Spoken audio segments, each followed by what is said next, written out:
सिद्धार्थाच्या नावानं पहिली भुजंगाचं हिंदवी स्वराज्याचे संस्थापक छत्रपती शिवाजी महाराज, धर्मवीर छत्रपती संभाजी महाराज यांना वंदन करून हिंदुहृदय सम्राट शिवसेना प्रमुख बाळासाहेब ठाकरे आणि आटपाडी तालुक्याचे शिल्पकार स्वर्गीय बाबासाहेब देशमुख यांना अभिवादन करतो।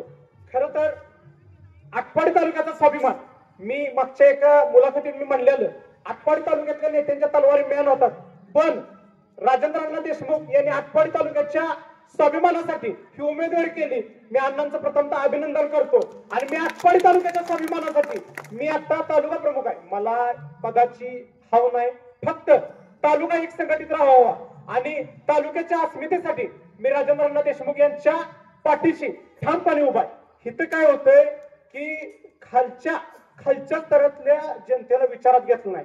नेता म्हणजे जनता नव्हे, पुढारी म्हणजे जनता नव्हे, जनतेला विचारात घ्या।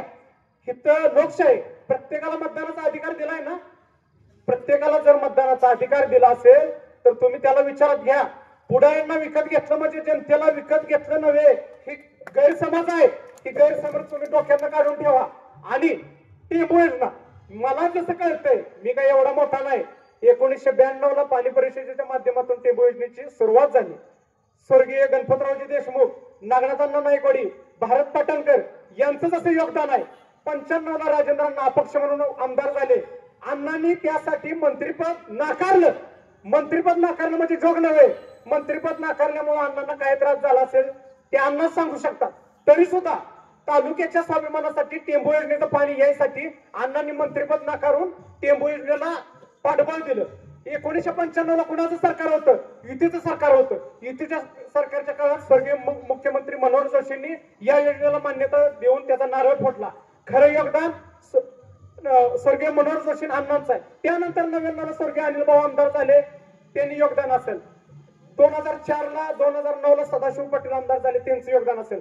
2014 ला 19 ला अनिल भाऊ आमदार झाले, स्वर्गीय, त्यांचं योगदान असेल। पण एक मान्य करा तुम्ही, 14 साली तुम्हाला स्वर्गीय अनिल भाऊंना मातोश्रीवर कोणी पक्ष प्रवेश दिला? उद्धव बाळासाहेब ठाकरे यांनी प्रवेश दिला, एकनाथ शिंदेने दिला नव्हता। हे कदापि तुम्हाला विसरून चालणार नाही। 19 ला तुम्हाला 14 ला एबी फॉर्म कोणी दिला? स्वर्गीय अनिल भाऊंना, तर उद्धव बाळासाहेब ठाकरे यांनी दिला। आणि ज्या उद्धव बाळासाहेब ठाकरे यांच्या पाठीत ज्याने खंजीर बसला त्यांना तालुक्यांना मला आटपाडी तालुक्यातल्या नागरिकांना माझं आव्हान आहे की तुम्हाला 1,16,000 मतं पडली, कुणी दिली? ही सामान्य जनतेनं तुम्हाला 1,16,000 मतं दिली। तुमच्या 2 पोरांना तुम्ही विचारून फक्त जाताय का? एकनाथ शिंदे गटात तुम्ही कोणाला विचारलं? 1,16,000 पैकी एकाला विचारलं का मी बाबा शिंदे गटात चाललोय? जावा, तुम्हाला कुठेही जायला कुणी अडवलं नव्हतं, पण तुम्ही एकाला तर विचारलं का बाबा मी चाललोय शिंदे गटात? तुम्ही विचारायला पाहिजे होतं। जनतेला तुम्ही गृहीत धरलं नाही, धरायला पाहिजे होतं। बर, त्यानंतर आता 5वा टप्पा झाला, 6वा टप्पा झाला, स्वर्गीय अनिल भाऊंना 6व्या टप्प्याला किंवा टेंबू योजनेला स्वर्गीय अनिल भाऊंचं नाव दिलंय, चांगली गोष्ट आहे। भाऊंना भावपूर्ण श्रद्धांजली। पण आता एसपीची निरीक्षण आली, 7वा टप्पा येईल, परत आमदारकीची पुढची आली, 8वा टप्पा येईल। टेंबू योजनेचं राजकारण बंद करा। जसं गावचं सरपंचानं गावचा विकास काम करायचं असते तसं आमदारांना सांगायचं नाही आम्ही हे केलं। तुमचं काम आहे मतदारसंघाचं काम करणं। कोरोनाच्या काळात तुम्ही कुठं होता? घरात झोपलेला तुम्ही? किती लोकांची कामं केली, किती लोकांचं प्रश्न सोडवलं? त्यामुळे ही भूलथाप आहे, ह्या भूलथापांना बळी पडू नका। आणि माझी बापूसाहेबांना विनंती आहे की जनतेला गृहीत धरून राजकारण करा, पुढाऱ्यांना धरून करू नका। माझं स्पष्ट आणि प्रामाणिक मत आहे, अण्णा अपक्ष आहे, अपक्ष म्हणून अण्णांना आम्ही पाठिंबा दिलाय। यापुढे अण्णांनी अपक्ष म्हणूनच काम करावं, कुठल्या पक्षात जाऊ नये। आम्ही तुमच्या बरोबर आहे। आटपाडी तालुका 2009 साली खानापूर आटपाडी असं नाव होतं, त्याच्या आधी सुद्धा आटपाडी तालुक्याला नाव होतं। जसं माझं नाव शेखर सोमनाथ निचळ आहे, सोमनाथ काढलं शेखर निचळ काय अर्थ आहे हो? तसा आता मतदारसंघाचं नाव खानापूर 286 आहे, पलेसला कडेगाव नाव आहे, तासगावला कवटेमंकाळ आहे, मग आटपाडीला खानापूरला आटपाडी नाव का नाही? तुम्ही आमचं नाव सुद्धा आटपाडी तालुक्याचं काढून घेतलं की जनता विसरलेली नाही आणि जनता कदापि विसरणार नाही। आणि मी सुद्धा सांगतो, आता मी अण्णांना पाठिंबा दिलाय, मी कुणाचा ह्याच्या आधी निंदा नव्हतो। मी राजकारण एक शिवसेनेचा एक विचार आहे, 80% समाजकारण आणि 20% राजकारण। माझं ध्येय आहे 99% समाजकारण, 1% राजकारण।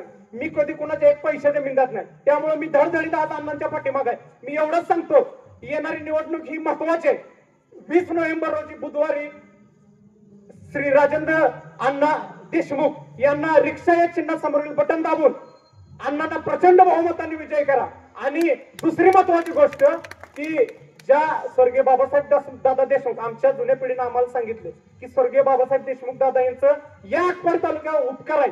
आटपाडी तालुक्याचे शिल्पकार ते खऱ्या अर्थ नाही, म्हणजे त्यावेळेला त्यांनी काय केलंय ते आताच्या पिढीला कळणार नाही। टेंबू टेंबू आणि दुसरं काय आहे, एखादा कारखाना काढला, सूतगिरणी काढली, बँक चालवली, काय काही केलंय तुम्ही, नुसतं टेंबू टेंबू योजना म्हणून चालणार नाही। पण उद्या 4 वर्ष तालुक्यात दुष्काळ पाऊसच पडला नाही, टेंबू कोयना धरणात पाणी नसलं, टेंबू योजनेचं पाणी कोण देणार आहे तुम्ही?